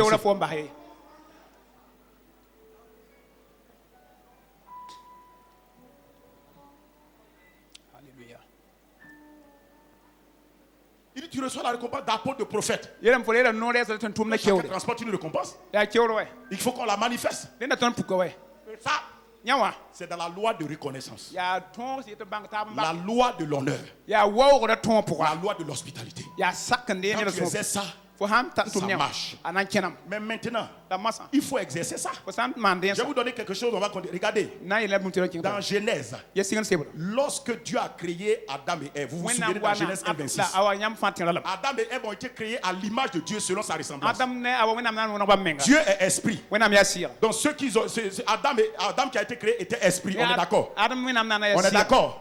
Papa nous a déjà enseigné ça, on est d'accord. Donc Adam est esprit. Mais maintenant, ce qui est esprit n'a aucun sens pour qui que ce soit si ce n'est pas manifesté sur la terre. Ce qui est manifesté là, c'est ça qui nous donne la joie. C'est ça qui nous donne d'être content. Mais il faut que Adam esprit soit manifesté. Cela nous révèle un principe, que tout ce que Dieu donne est d'abord un don spirituel. La victoire est spirituelle. La prospérité là, elle est spirituelle. La paix est spirituelle. Mais ça doit se manifester. Et pour que ça se manifeste, il y a un élément naturel que tu dois appliquer. Si vous voulez, il y a un acte que tu dois poser. Et si tu poses cet acte-là, alors ce qui est spirituel là, se manifeste à travers l'acte que tu as posé. On vient maintenant sur la prospérité. Quand Dieu a créé Adam, il va maintenant former Adam. Adam est créé esprit. Dieu veut le manifester, il forme un corps. Et donc il va souffler Adam esprit dans Adam corps. Et Adam devient une âme vivante. Je m'en vais pour te dire que Dieu dit l'or est à lui, l'argent est à lui, la prospérité que Jésus t'a donnée. Il était riche, il s'est fait pauvre, et toi tu es enrichi. Cette prospérité est réelle, cette richesse est réelle, mais elle est spirituelle. Mais il faut qu'elle se manifeste. Avant qu'elle se manifeste, il faut qu'on lui trouve son corps. Si tu ne trouves pas le corps, tu ne peux pas manifester ce qui est esprit. Maintenant mon frère, ma soeur, qu'est-ce que Dieu va faire? Quand Adam a soufflé, quand Dieu a soufflé Adam, esprit dans Adam corps, on dit il devient une âme vivante. Tu veux que ta prospérité soit vivante? Tu veux que ta richesse soit vivante? Il faut que tu apprennes à déposer le corps. Le corps. Le corps. Le corps là c'est quoi? Souvent quand on presse, les gens pensent que, comme papa a dit, les gens pensent qu'on cherche leur argent. Ce n'est pas qu'on cherche ton argent. L'apôtre Paul a dit, je veux ce qui va abonder pour vous. C'est votre richesse que je cherche. Si tout ce qui est spirituel a besoin de son corps pour se manifester sur la terre, la prospérité est spirituelle. Mais quel est le corps de la prospérité? C'est ton argent. C'est ton bien de banque là. Tant que tu ne sèmes pas, tu ne sèmes pas. Tant que tu ne sèmes pas, c'est pourquoi aucune prière ne te rendra prospère. Il faut que tu déposes le corps de ta prospérité, l'argent de Dieu, son or, son spirituel, sa richesse est spirituelle. Mais il y a un élément naturel qui est le corps que Dieu te demande de déposer. Si tu ne déposes pas, ta prospérité spirituelle ne rentrera pas dans ce corps. C'est pourquoi il a dit donnez d'abord et vous sera donné. Semez d'abord et vous allez moissonner.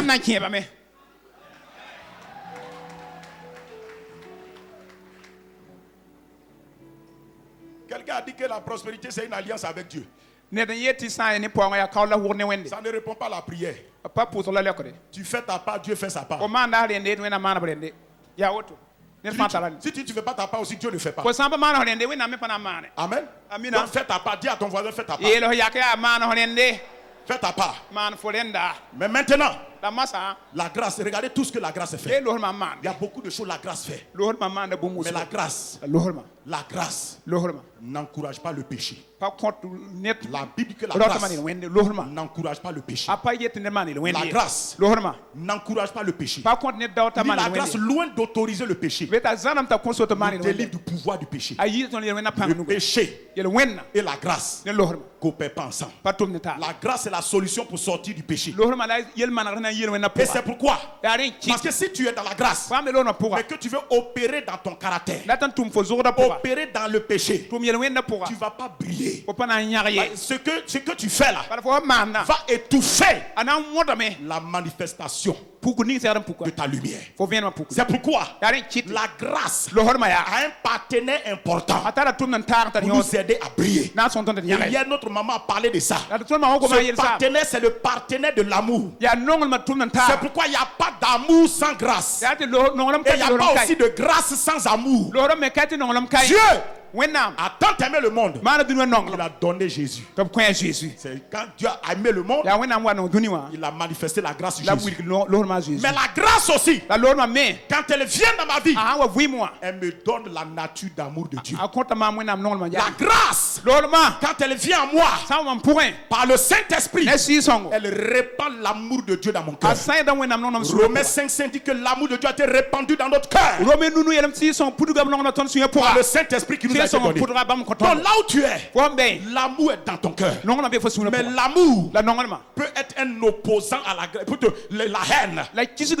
La haine, le manque d'amour peut s'opposer à la manifestation de la grâce dans ta vie. Là où les gens vivent dans la haine, dans le mépris, les uns les autres, dans l'esprit de compétition, l'esprit de concurrence, l'esprit de c'est moi, l'autre ne compte pas, la grâce est paralysée, la grâce est neutralisée. Écoutez-moi très bien. Hier maman a dit que le grand problème du corps de Christ, c'est le manque d'amour. Malheureusement, là où on doit trouver cet amour, c'est là-bas même qu'il n'est pas. Et là où on ne doit pas le trouver, c'est là-bas qu'il se trouve.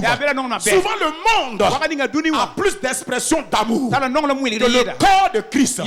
C'est à notre honte, c'est à notre humiliation. Ressaisissons-nous. Si on veut briller, si on ne veut pas étouffer notre lumière, on ne veut pas étouffer la gloire de Dieu en nous, libérons-nous du manteau de la haine, de l'amertume, de la rancune, des considérations humaines, des mauvaises manières de regarder les autres. Regardons-nous avec amour. Aimons-nous de tout cœur. Et l'amour et la grâce sont des partenaires divins. Et là où l'amour et la grâce travaillent ensemble, la communication du Saint-Esprit vient aisément. C'est pourquoi il dit que la grâce de Jésus, l'amour du Père, la communication du Saint-Esprit. Vous ne pouvez pas communier avec le Saint-Esprit s'il n'y a pas l'amour. L'amour étouffe le Saint-Esprit. Le manque d'amour plutôt étouffe le Saint-Esprit. Il n'aime pas ça. Écoutez, je vais vous dire une chose. Les païens n'attristent jamais Dieu. Aucun païen ne peut attrister Dieu. Aucun païen ne peut attrister Dieu. C'est le chrétien qui attriste Dieu.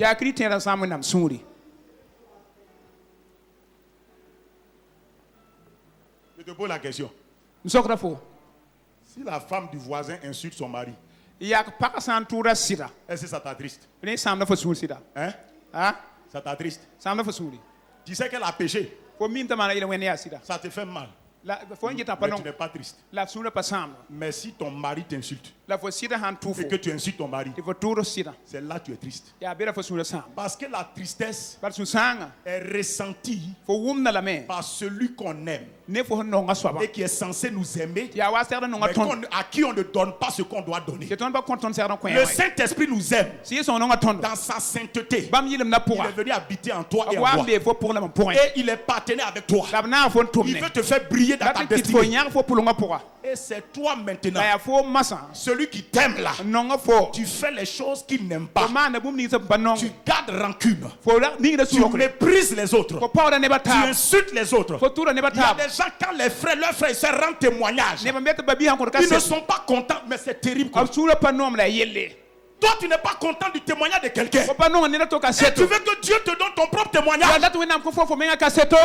Ce que tu sèmes, tu vas manger. Comme le témoignage de quelqu'un n'est pas bon, Dieu va te faire manger ça aussi et puis tu vas voir que c'est pas bon. Quand quelqu'un, il y a des gens même quand on prophétise sur quelqu'un. Hier, il y a une soeur qui me disait qu'un jour, papa a prophétisé sur elle. Mais elle a vu qu'après cette prophétie-là, les gens qui la saluaient ne la saluent plus. Les gens qui lui disaient bonjour ne lui disent plus bonjour. Ils ont changé d'attitude envers elle. Elle dit mais qu'est-ce qu'elle doit faire?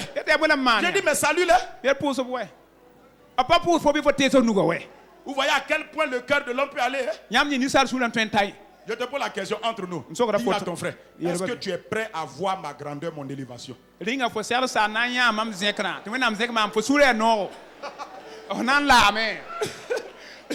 c'est une violente question. Il faut la poser. Est-ce que tu es prêt? Est-ce que tu es prête à voir mon élévation? Faut lui dire mais ne réponds pas vite. Ne réponds pas vite. Réfléchis d'abord. Il faut m'ouvrir ça si possible. Écoutez-moi. Deux jeunes filles peuvent être là. Mais quand l'autre gagne un fiancé, Elles sont des amies, elle n'est plus contente. Elle n'est plus contente. Écoutez-moi. C'est les circonstances qui révèlent si votre amour est vrai ou pas. C'est les situations qui révèlent si votre amour est vrai ou pas.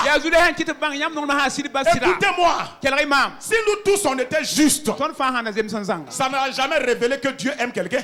Nous tous on est clean, on est propre, on est pur, on est juste. À quel moment Dieu va prouver qu'il nous aime? C'est quand nous n'étions pas aimables. Il pouvait s'arrêter en haut là-bas pour dire je vous aime. C'est quand on était des pécheurs, souillés par le péché. On a vu qu'il n'y avait rien pour attirer les regards. On n'avait plus de beauté ni de gloire. Quand on était des Ichabod, la gloire est bannie. La gloire est partie. C'est là que Dieu nous a aimés. Si tu aimes quelqu'un, c'est devant son bonheur tu sauras si tu l'aimes. C'est quand tu la vois avancer plus que toi, que tu sauras si tu l'aimes. C'est quand tu la vois être appréciée et puis toi, on ne t'apprécie pas, que tu sauras si tu l'aimes. C'est quand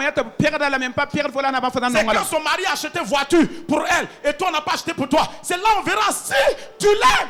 C'est là on verra. Chez nous, on dit oh bah, c'est pas bon. Ça dit parler comme ça là, c'est pas bon. C'est la situation qui révèle mon cœur. C'est pourquoi quand une situation révèle ton cœur, c'est l'occasion de t'humilier. Tu dis Seigneur, je ne croyais pas que je pouvais réagir comme ça. Faut m'aider. Frères et sœurs, l'équipe qui va gagner dans les temps de la fin, c'est ceux qui vont combiner la grâce de Dieu et l'amour de Dieu et laisser la communion du Saint-Esprit travailler. Les champions des derniers temps, ce n'est pas des gens complaisants. Ce n'est pas des gens qui vont jouer à l'hypocrisie. Écoutez, il y a une ligne qui arrive que Dieu va tracer. Où le pécheur, il dit celui qui pêche là, continue à pécher. Il dit celui qui fait le bien là, continue à faire le bien. Ça, c'est une autre dimension d'évangélisation. Dans l'évangélisation de maintenant là, on dit aux gens pardonnez, arrêtez de pécher. S'il vous plaît, venez à Dieu. Mais l'évangélisation des derniers temps, des dernières heures, Dieu va dire que celui qui pêche continue. Et celui qui veut changer aussi, se sanctifier, se sanctifie. Frère, tu comprends ce que je te dis? Il y a une évangélisation qui arrive où on ne perdra plus le temps. On dit aux gens où tu rentres ou tu restes dehors. L'évangélisation qui fait qu'on veut remplir nos églises obligatoirement là, c'est fini.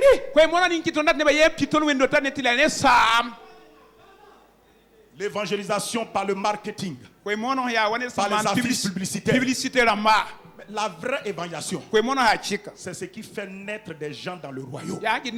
C'est ça Dieu comptabilise. Le reste là, il ne comptabilise pas. Beaucoup d'appelés. Beaucoup d'appelés. Beaucoup d'appelés. Donc l'amour va nous aider. Va nous aider à aller de l'avant. Et c'est ce que la maman nous a donné hier. Elle a dit si tu ne marches pas dans l'amour, si tu vis dans le manque de pardon, tu ne pourras pas avancer. Et l'amour, Jésus dit le plus grand amour, c'est celui qui donne sa vie pour ses brebis, pour ses amis. Mais regardez une phrase dans 2 Corinthiens 13:13. Il dit les 3 choses là n'ont qu'à demeurer. Plutôt 1 Corinthiens 13:13. Il dit les 3 choses n'ont qu'à demeurer. La foi, l'espérance et l'amour.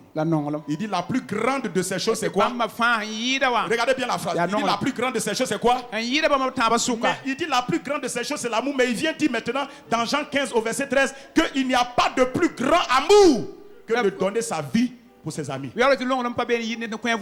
Parmi la foi, l'espérance et l'amour, la plus grande c'est l'amour. Mais Jésus nous dit que même dans l'amour là, il y a plusieurs degrés.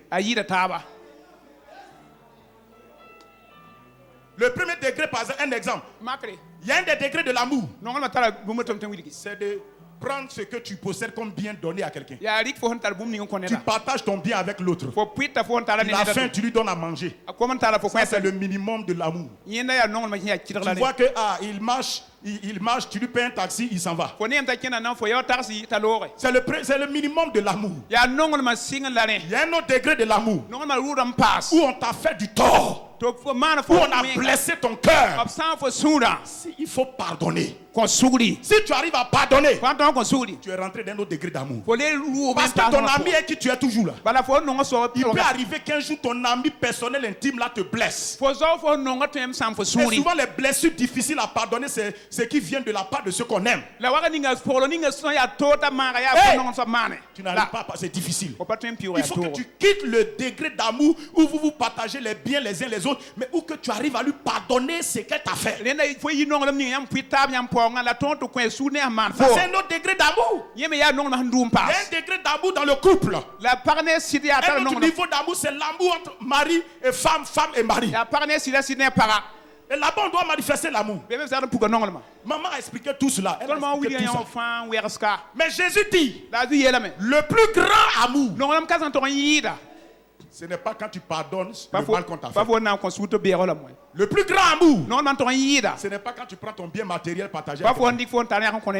C'est quand tu donnes ta vie pour le bonheur de l'autre. C'est ça le plus grand amour.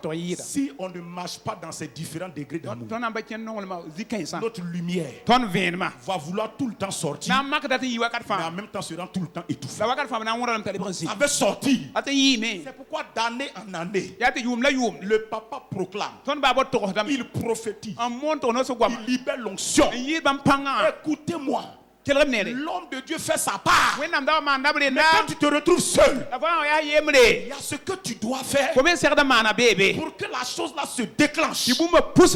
Et c'est justement ce qu'on ne fait pas. Il y a des gens avant, en sortant d'ici, ils ont prévu un rendez-vous de critique, un rendez-vous d'aller insulter quelqu'un, d'aller parler mal. Il y a des gens, tu es là avant que tu le sois, tu as déjà un scoop dans ta tête. Il y a des gens, vos nouvelles, vos nouvelles, c'est de raconter les erreurs, les chutes, les péchés des uns et des autres. Est-ce que toi tu es collectionneur, comment on appelle, du péché des gens?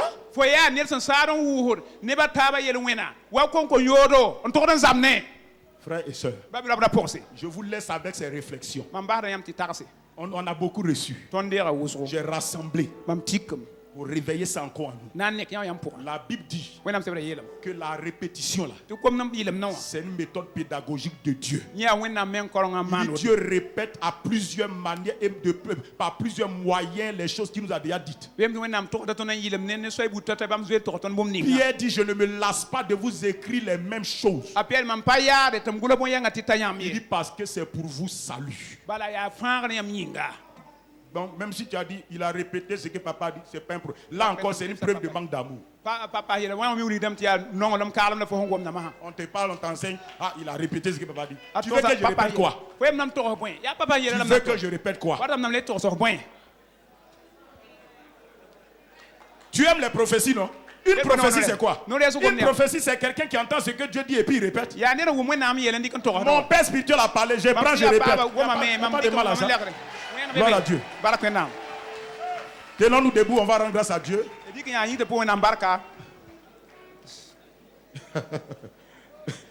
Alléluia. Alors élève ta voix et remercie le Seigneur pour de ce qui t'a révélé le secret des hommes qui ont brillé. Ça n'a pas été par leur force. Il dit ce n'est ni par la force ni par la puissance, mais par mon esprit de grâce. Et la grâce les a aidés à briller. Alors élève ta voix. Remercie le Père pour la grâce qu'il a envoyée. Et tu sais qu'avec la grâce, tu peux te lever, tu peux briller et répandre la gloire de Dieu sur la terre. Que ce n'est pas impossible. Là où la grâce est, il n'y a pas d'impossibilité. Parce que Dieu est à l'œuvre. Et rien ne peut arrêter Dieu de réaliser dans la vie de qui que ce soit. Si la personne accepte. Et lève ta voix, bénis le Seigneur. Faut prier s'il te plaît. Bénis le Seigneur pour la grâce. La faveur divine. La capacité divine. La beauté divine qui est venue vers toi. La grâce.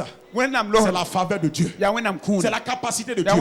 C'est la beauté de Dieu qu'il veut répandre sur ta vie. Et la grâce a été manifestée. Et en recevant Jésus, tu as reçu la grâce. Remercie le Père pour cela. Bénis-le également pour l'esprit de grâce qui vit en toi. Remercie-le parce que par la grâce, toi qui étais mort, qui étais ténèbres, tu es maintenant rendu à la vie. Tu es lumière en Jésus-Christ. Tu as été coupé de l'olivier sauvage. Et maintenant, tu es uni à l'olivier franc, à Christ. Tu es en Christ. Remercie le Père. C'est le fruit de sa grâce qui a fait que tu es en Christ. Tu es en Christ. Bénis-le pour cette grâce-là. Non seulement tu es en Christ, mais Christ est en toi. Quelle grâce de Dieu. Christ est en toi. Remercie le Père. Il faut prier. Dis-lui merci. Parce que tout ce que tu as entendu durant la semaine, tout ce que tu as reçu là, il y a un mot qui est revenu constamment. La grâce de Dieu peut amener un homme là où lui-même ne s'attend pas à être. La grâce de Dieu t'a connecté à Christ. Est-ce que tu pouvais être en Christ? La grâce de Dieu t'a amené là-bas. Tu es uni à Christ, participant de la nature divine. Tu es l'image du Dieu invisible. Tu es une nouvelle création. Il y a beaucoup de choses pour dire merci à Dieu. Mais ce n'est pas tout. Christ est en toi. Ça, c'est une autre dimension de la grâce. Remercie-le pour le Christ en toi, le Saint-Esprit en toi. Alors, comme le Saint-Esprit est en toi, tu sais que Dieu produit en toi la grâce de vouloir, la grâce de pouvoir, selon son bon plaisir. Demande au Seigneur que la grâce de vouloir, que la grâce de pouvoir ne me quitte jamais. Que la grâce de vouloir ce que tu veux, de pouvoir ce que tu peux. La Bible ici, jouer ça doucement. La grâce de vouloir ce que tu veux, de pouvoir ce que tu veux, soit manifestée en moi. Oh Père Céleste, je ne veux plus murmurer. Quand je suis face à ta parole, je ne veux plus murmurer. Je ne veux plus me plaindre. Parce que je crois que la grâce est en moi. Que Dieu produit en moi la grâce de vouloir et la grâce de pouvoir. Je ne veux plus murmurer. Je ne veux plus me plaindre. Mais je veux apprécier la grâce. Je veux m'abandonner à la grâce. Je veux laisser le Saint-Esprit manifester la capacité divine en moi. Père Céleste, c'est ma prière ce matin. Demande au Seigneur que tu veux briller. Tu veux porter la parole de la vie partout où tu te trouves. Tu veux briller de cette grâce-là qui fait qu'au milieu de ta génération, la lumière de Dieu se manifeste. La grandeur de Dieu se manifeste.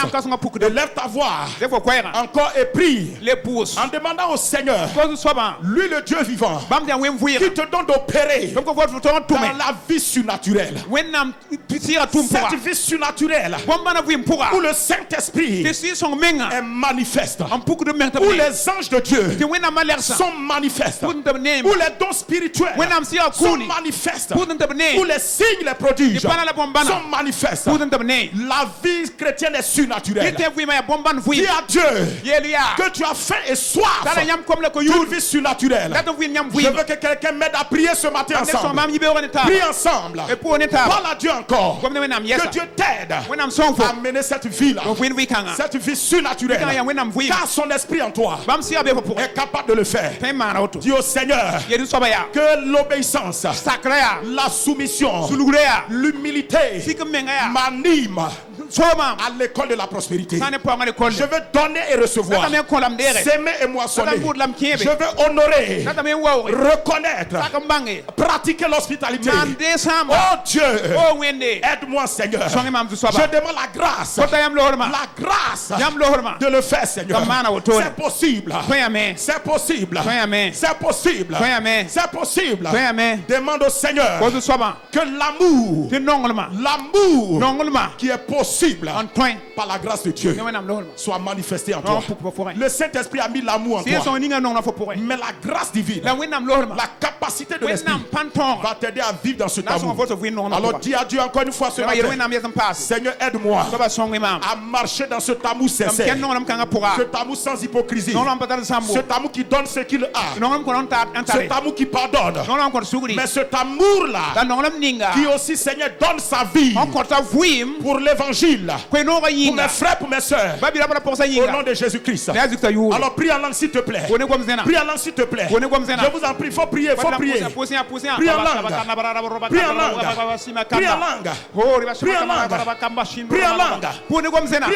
Et on va chanter ce cantique prophétique là. Il y a un cantique prophétique. Mesure les paroles. Les deux premiers couplets. Il faut chanter ça. Oh, Shakalama Santa la Bahanda. Oh Seigneur. Écoute bien ce que le cantique l'a dit.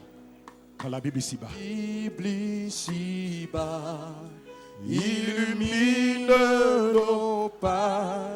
De sa gloire, Dieu vient nous remplir. Écoute les paroles et approprie-toi. Quand je veux ce qu'il veut, c'est clair. En son nom, je le peux. Simplement, il faut croire, obéir. Croire, obéir. Pour que Dieu puisse ouvrir les écluses célestes, il faut croire, obéir. Croire, obéir. Croire, obéir. Pour que Dieu puisse ouvrir les écluses célestes, il faut croire, obéir. Disons, nous pouvons dépasser. Nous pouvons dépasser nos incapacités au dessein éternel, nous ouvrir de nouveaux horizons. Alléluia. Une vaste moisson. Simplement, il faut croire, obéir. Disons ensemble, croire, obéir. Croire, obéir. Pour que Dieu puisse ouvrir les écluses célestes, il faut croire, obéir. Dis, je crois, j'obéis. Je crois, j'obéis. Pour que Dieu puisse m'ouvrir les écluses célestes. Oui, je crois, j'obéis.